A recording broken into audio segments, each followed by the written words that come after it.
u hech qachon qisqa yengli kiyim kiyib yurmaydi.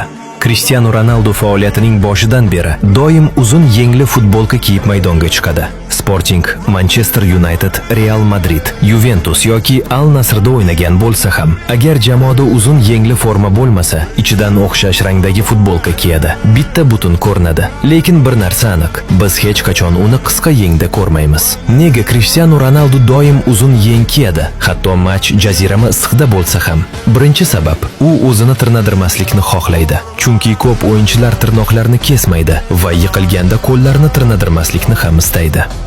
Cristiano eng texnik o'yinchilardan biri. U halol usulda to'xtatish qiyin. Shuning uchun o'yinchilar, ayniqsa faoliyatining boshida ko'p dribling qilgani uchun unga qarshi qo'pollik qilishga majbur bo'ladilar. U har bir matchda kamida 2 marta yiqilgan. Yana bir sabab, ob-havo.